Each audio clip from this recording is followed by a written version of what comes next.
So you're the future. Actually, it sounds like two different entities, the future and myself, but maybe part of the future is myself, and maybe part of myself is the future. Sounds like a cliché. The only way to predict the future is actually to create it, yet it's not. A friend of mine says that you either create the future or you have to stand it. So today I brought with me 5 little stories, 5 small, little, seemingly insignificant everyday stories, which nevertheless reveal the meaning of life. The first story is about growth. And this Miss Fofo. Miss Fofo, I met her in Cyprus, 2018. I was giving the presentation for my first book. She came with her son Alexis to attend one of the presentations. 96 years old. She was keeping notes. She was participating. And at the end, she came and found me and she thanked me. Said, "Thank you for the tips. I think that you helped me change my life." I met Fofo a couple of years ago. She's 99 years old, still working on herself. This time she had brought with her some of her friends, as you can see in the background. Now, John Maxwell says that growth is the only guarantee that tomorrow might be better. The only guarantee that tomorrow might be better is my personal development. I do not control the weather, I control my sail. But if I can set my sail the right way, I really don't care about the weather. Becoming older is automatic. Becoming better is not automatic. It needs a lot of work. It has to be intentional. In order to have more, I need to become something more. Most people, they want to have something more, but they don't want to become something more. Impossible. Robin Sharma, my mentor, says that better awareness, better choices. Better choices, better results. Now, this is the tricky bit, because everybody, we think that we are in positive thinking. Almost all of us, we think that we think positively. But if you don't work on it, it will degenerate into positive wishing and further down to positive hoping. If you work on it, it will upscale, it will upgrade up to positive knowing. On the top, on this segment, on the positive knowing, you have more or less the life that you wish for. You have the money that you wish for, more or less, you have the relationship, you have the health. And sometimes if you don't have it, you find the meaning behind it. It's very easy, if you don't work on it, to let it slip down and degenerate into positive wishing and positive hoping. At some point, you will say, I hope things will go better. I just wish this will happen. On top, you have the life that you wish for, and you have a life full of meaning. On the bottom segment, you have problems, you have helplessness, and many times, unfortunately, you are very close to the disease. It's a very thin line, knowing and thinking that you know, and look in order to upgrade yourself every day like Fofo is doing. Now, I was listening to a Tom Bilyeu interview. Tom has one of the best podcasts in the world as far as self-help goes, Impact Theory, highly recommended, Impact Theory. So he was giving an interview, and he said the answer to every problem in life, no matter if it's a health issue, if it's a financial problem, it's a relationship, is the same. Get better.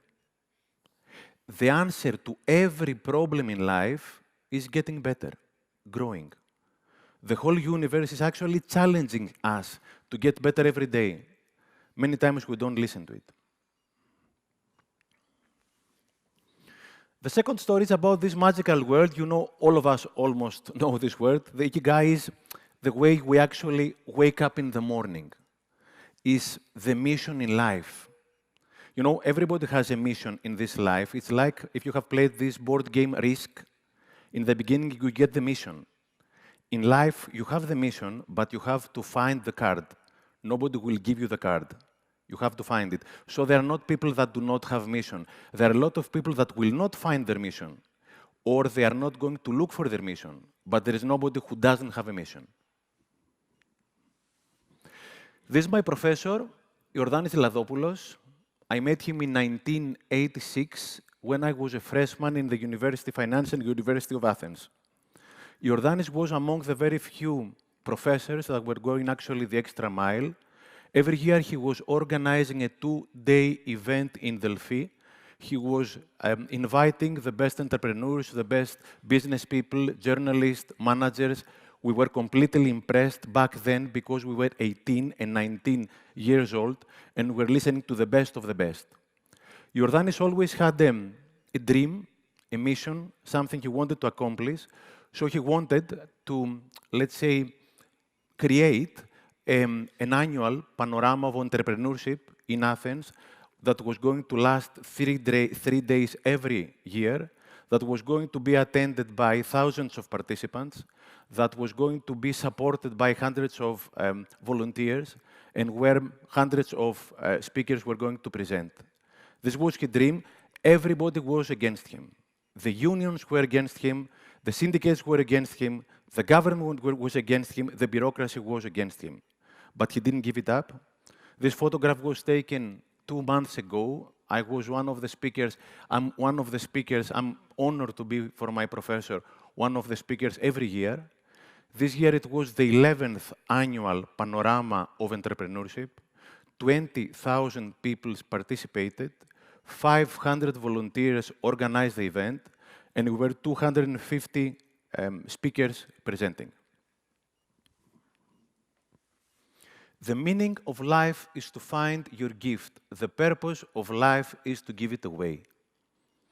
Imagine Iordanis having his mission just for himself. The only way you find your mission is that you help people find their own mission. Earl Nightingale used to say that in life you have 2 things that you have to do. First of all, you find your mission, and then you dedicate your full life into serving your mission. How do you find your ikigai?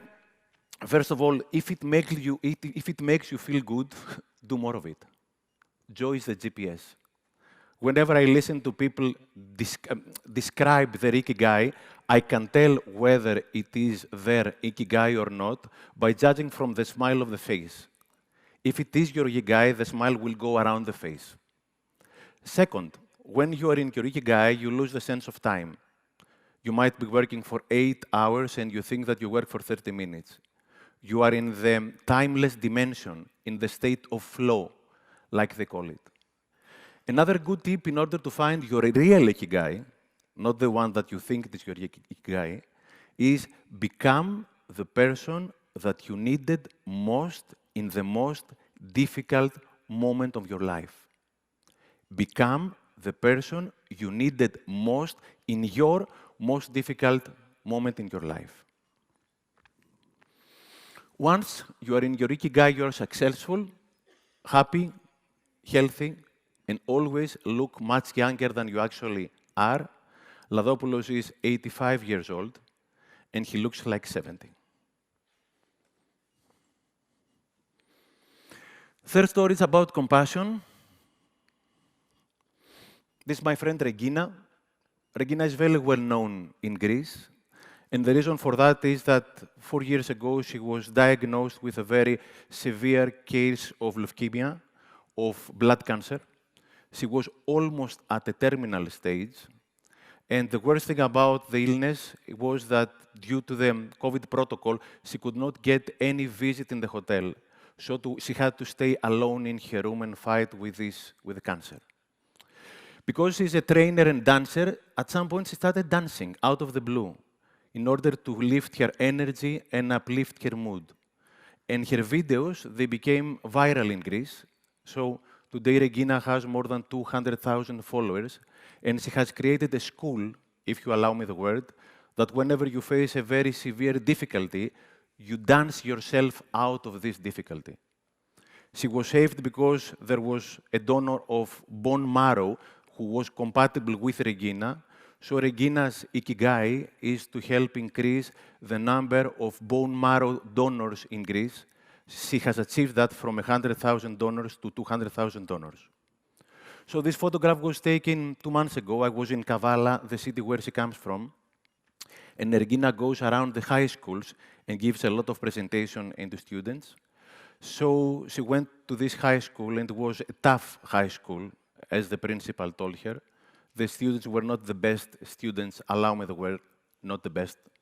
So as Regina entered the classroom, there were a lot of bullies. It was clear that there were a lot of bullies in the classroom.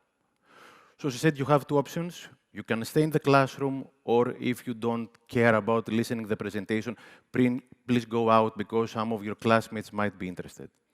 Nobody went out. So during the presentation, she said that in this life you have two options. You either become a human being or you become a piece of shit. And when a bully, a person that was obviously kind of a bully, a student, asked what does a piece of shit means, she said somebody who needs to step on top of others in order to stand taller. Somebody who's abusing and maltreating other people because he feels nice about it. But she said, be aware, because you never know in life how things are going to go. And it might be the case that you might be in need of bone marrow or something like that. And it might be the case that the only compatible donor, might be the one that you have bullied. She told us that several minutes later, a student which was most likely a bully, he went to another person and he asked for apologies. Part of me belongs to those I met. Part of me actually is the people that I have met. So it's very important to make sure that I meet a lot of people like Regina. After today's event, when we go back home, part of us will carry us, whether we realized or not, the people that we have already met, permanently. The fourth story is about emotion. We are emotional beings. Human beings, we are built, we are constructed, we are born in order to feel. When we don't express what we feel, we tend to get sick. So I have two, let's say, rules in this life. The first one is I try not to assume, I try not to judge, not to make up my own story. And then my second rule is that very, very often I violate the first rule. So I had to visit Syntagma Square, which is very central in Athens. I had to park my car into a big parking company because I had to buy something. And there's a big parking company close to Syntagma, very lucrative company, very successful company, like we say, like a cash cow. In Greece, we call these companies typonon chrima, something like they print money, very successful. So I had the thought that I assumed, I judged, and I thought that these people, they just care about money. I thought that these people, they don't have any empathy whatsoever. I parked over there. I went and bought what I needed to buy. I returned in my car in 20 minutes. And there is a minimum charge between the first minute and the 60th minute for, I think, 11 or 12 euros. So as soon as I approached the till, I reached my pocket, and I tried to give the guy to pay something like 11 or 12 euros. And then he issued a €0 receipt. He looked me in the eyes, and he said, "Sir, have a beautiful day." In the beginning, I did not realize what he said. And then I insisted on paying. He said, "Sir, may you have a beautiful day." It's not about the 11 euros. It's about how somebody made you feel. I was extremely moved. And you know, as Maya Angelou used to say, all of us, we are going to forget what we have been said. We are going to forget what we have done, but none of us is going to forget how we were made to feel. They are not small or big acts. There are acts that produce emotion. And we are built in order to feel. Final story could not be anything else but love. So it was a story that I had completely forgotten. But I remember the story a month ago. I was flying from the airport of Athens. I was flying to go abroad to give a presentation. As soon as I entered the lounge, I heard a familiar voice, "Xenakis, Xenakis." It was my friend Harry. So we sat down, we discussed a bit, and then he looked me in the eye. And he told me, "Thank you." I said, "What for?" He said, I will never forget what you did back then in 2019 for me and my daughter. Do you remember? Of course I did remember. So back in 2019, my daughter and his daughter were 8 years old, were besties. Harry is a divorced father, and he had a quarrel with his daughter, and they hadn't spoken for 3 or 4 months. That is so important. That's why it's so important to work with myself and go through psychotherapy, because I'm not on the same level with my kids. I'm the adult. I have the responsibility of keeping the relationship alive. And you might realize or imagine what might be going on in an 8-year-old kid's soul, feeling rejected by her father, a trauma that she might carry for the rest of her life. So me and my daughter and his daughter, the 3 of us, were at a Jumbo Play store close to the airport. And I knew that close to this time, my friend was going to land from abroad. The airport is very close to this Jumbo store in Bari. So I called my friend and I said, Harry, why don't you come and surprise your daughter? He said, you know, Stefanos, I have second thoughts. I don't think it's a good idea. I don't think I should do it. I said, Harry, do come and surprise your daughter. I let my daughter know about the whole thing that was going to happen, so my daughter was recording the whole meeting. And I don't think that I will ever forget in my life as long as I link the encounter. Because Stefania, his daughter, she bumped into her father. She was completely shocked. She started crying, and she started hugging her father, and she could not leave her father from her lap for minutes, not seconds. It was one of the most moving moments that I have ever lived in my life. Since then, thank God, my friend has not quarreled with his daughter. He has started psychotherapy, so he has started working with himself. So back in a month ago, in the lounge of the airport, Harry looking at me in the eyes and telling me, thank you. I will never forget, as long as I live, what you did back then for me and my daughter. Thank you. Thank you.